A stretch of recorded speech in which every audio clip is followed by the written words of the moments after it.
I had $1 for every time that your God either killed someone directly or instructed someone else to kill someone, I'd be Daddy Warbucks.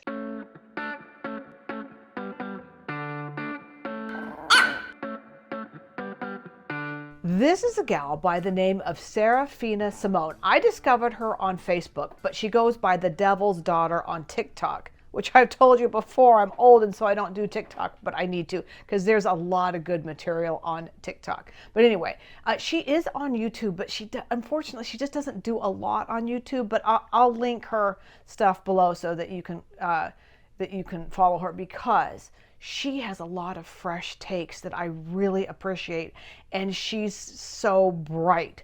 She's so wicked smart. I might try and do a collab with her sometime because she's a small creator like I am, but she would be great like on DZ Debates, co-hosting with Justin, or on the Atheist Experience. She's really, really good.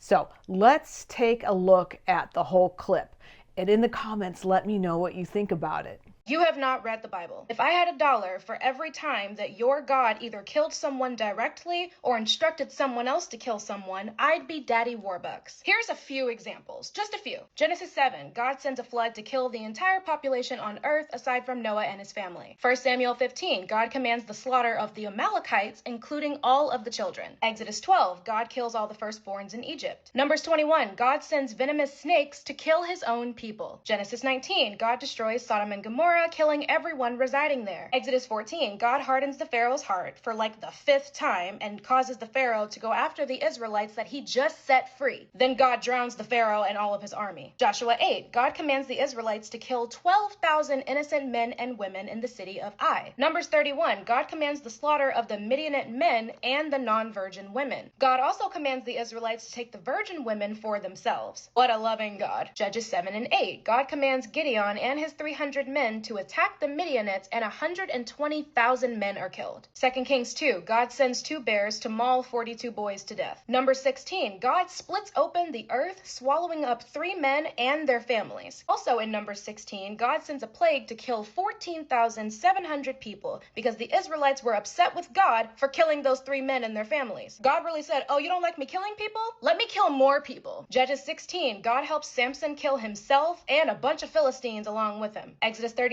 God commands the Levites to kill their brothers, friends, and their neighbors. 1 Samuel 6, God strikes down 70 people for looking inside the ark of the Lord. Some Hebrew manuscripts say 50,070, but my Bible says 70. 2 Samuel 24, God sends a plague to kill 70,000 innocent people as punishment for David counting all of the fighting men in Israel. Isaiah 37, God kills 185,000 Assyrians in their sleep. I could go on. Those are just the ones that I know off the top of my head. And please miss me with that, oh, but that was the Old Testament bullshit, because y'all certainly care about the Old Testament when it comes to the story of creation, Adam and Eve, Noah and the ark, the 10 Commandments, Moses, King David, and those few verses in Leviticus about being gay. Yeah, all of a sudden y'all care about the Old Testament then, huh? Plus, your own God says in Malachi 3 and 6 that he does not change, meaning he's the same murderous God in both the Old and New Testaments. This is probably one of the easiest videos that I've made, and it's not like that one Christian that I made a video responding to who somehow didn't know that there was in the Bible. Anyone with a brain who has heard of this God knows that he's a killer. Yahweh is literally a war god. That's why there's so many instances of him telling his people to go into battle and kill everyone. He's a bloodthirsty, murderous war god. What I'm struggling to find in the Bible, though, is this many instances of this God showing love. Christians are so convinced that God is love when there's little evidence of that in the Bible, but there's plenty of evidence that he's a killer, and y'all are finding that hard to believe? I know the whole thing with Christians is like having faith and believing in shit that you can't see, but I didn't know that y'all were just blatantly ignoring evidence that's right in front of your face.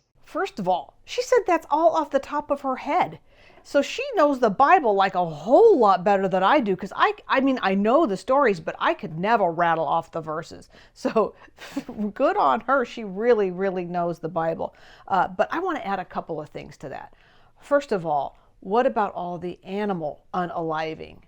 What about all of that? I mean, besides the flood, we're talking about the animal sacrifices that God demanded for who knows how many thousands of years. Like I said before, I think it was just food for the temple workers, but all of that, he demanded that blood sacrifice. And in the New Testament, his own son, his own child. And I think there's evidence in the Bible itself and outside the Bible that the Hebrews probably sacrificed did child sacrificing like their neighbors did.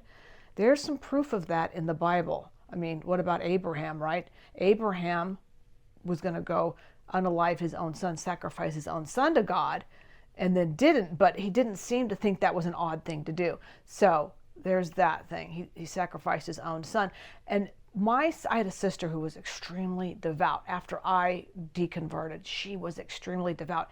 And this is one of the points that I used to get her to start thinking about, why would you trust a God who really thinks nothing of human or animal life? He doesn't think much about it, does he? All right, now the next clip that she's going to show us really ties into this. And this is about Christians listening to God and how much unaliving and destruction that has caused. And at first you're going to think that she's talking about slavery. But listen to the end because she has a really good twist on it. This comment just reminded me of Nat Turner. Nat Turner, for those who don't know, was an enslaved man who led what is understood to be the only effective slave rebellion to happen on U.S. soil in Virginia back in 1831. This rebellion resulted in about 60 white people being killed, including Nat Turner's master and the master's entire family. And Turner was later brutally lynched along with many other enslaved people, whether they had something to do with the rebellion or if their owners just thought that they might want to rise up one day too. And some even believe that the killers of Nat Turner actually consumed his body after they lynched him. And it was this rebellion that led to a new wave of oppression for enslaved people, going even harder on them, prohibiting them from reading and things like that. But allegedly, Nat Turner, before this rebellion even happened, escaped slavery at some point and went back. Not because he was captured, but because he says that God told him to go back because he needed to do the rebellion. And some Christians, some black Christians, will take this story as, oh, God did do something about slavery because he aided Nat Turner in doing the rebellion. But my whole thing is, why would God send Nat Turner back to his owner to go and do this rebellion instead of just stopping slavery or striking down the slave owner? Something. He sent that man to his death. And not only that, but the people who were killed because of this rebellion, whether they had something to do with it or not, God just sat back and watched that part happen. He can instruct someone to go back to their master to do a rebellion, but he can't do anything to help the people after they did the rebellion. This rebellion, though it was effective, made things even more difficult for the enslaved people. And let's not forget, the rebellion didn't end slavery. Some years down the line, they were no longer referred to as slaves, but it's not like the way they were treated changed at all. They weren't even considered people. And I'm not knocking the rebellion. Don't get it twisted. Like I said, it was the only effective slave rebellion on U.S. soil. But if we want to argue that the rebellion happened because of some all-knowing, all-powerful God, then where was he for the 200 years prior to the rebellion? Where was he after the fact? Just watching. Doing nothing. We should remember the rebellion because our ancestors fought and died, not because some God told them to do it. Because where is he now? Didn't you like that? Now, I have seen a lot of criticisms, especially coming from other blacks, about black people being so religious and being involved in Christianity. I heard Chris Rock say that, kind of in a joking way, but blasting black Christians for being Christians, for following this religion. But I don't do that. And here's why. Because why would black people be any different than white people or Hispanic people or Asian people or anyone else that wants to live forever, that has that promise, right? They want to live forever. They want an imaginary friend that's going to help them throughout life. Who wouldn't want that? Who doesn't want that? Why do you think religion is so popular? And white people, our ancestors, most of us were converted by the sword. Really no different than how black people became Christians. Kind of forced on us. And yet, how many white people are Christians and we don't get criticized? Oh, you're a dummy for being a Christian. I mean, you kind of are, but I mean, not in the way that they criticize black people for that. So I would never ever criticize a black person because they're black for being a Christian. I just, I don't like that because they're no different than me, who I wanted to live forever and I wanted my imaginary friend. All right, the next one that we're going to watch from her is how she talks about how she could be a better God than God of the Bible. And I agree with her A lot. Hey, listen, if you've made it this far, you go right now, whether you're on your phone or your computer, and you give me a thumbs up, give me a comment, tell me how you like this video. And if you want to support me, join my membership. I have so many great supporters there. I thank you so much from the bottom of my heart. All right, let's watch the next one. I would be a better God than God. I'd argue that most humans could be a better God than God. It's not that hard at all. I can tell you right now how I'd be better than God. For one, I would create way more than just one man and one woman so that their children don't have to fuck each other. I wouldn't create a tree for the sole purpose of seeing if my creation is gonna eat from it or not. I'm not that bored. I already know what they're gonna do because I'm all-knowing. And if those people that I created just so happen to become evil later on, I would just snap them out of existence. I wouldn't drown them. In fact, I don't think I would create evil at all. You know, like how the God in the Bible created evil, as stated in Isaiah 45:7, I make peace and create evil. I, the Lord, do all these things. I also would never send plagues to the Egyptians just to show them that I am the Lord, like God in the Bible did in Exodus 7:17. Or harden the Pharaoh's heart just so I can perform more plagues. I wouldn't do that. I wouldn't send a plague to kill 70,000 innocent people just to punish David for doing a census, like in 2 Samuel 24. I also wouldn't give Bathsheba and David a baby only to kill it later on as punishment for David. I'd probably just make David's little sausage fall off so that he can't fuck anyone else's wife. Like, y'all can keep the baby, but that's y'all's last baby. I wouldn't turn Lot's wife into a pillar of salt for looking back at her city being destroyed like in Genesis 19, especially since they were far away from the town when she looked back. What I would do is turn Lot into a pillar of salt after he offered up his daughters to be by the townsmen. And the townsmen too, matter of fact. Everybody turning in salt. I also wouldn't accept the human sacrifice that Jephthah made in Judges 11. I probably would have spoken up when he made that stupid vow, like, hey, dumbass, who else is gonna walk out of your house to greet you but your only daughter? I don't want a human sacrifice.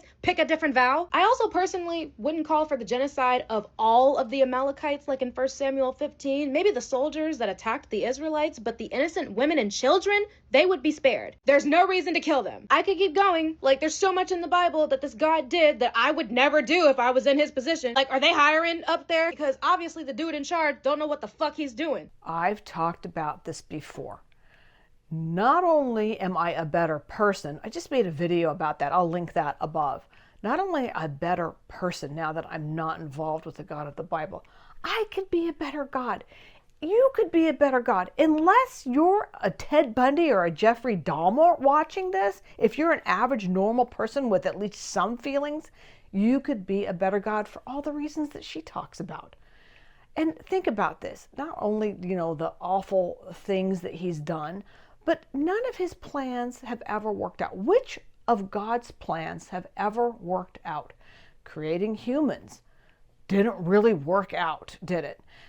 Wiping them all off the face of the planet because they were so disgusting, and trying again didn't work out, did it? It didn't work out because then he had to make another plan to save us.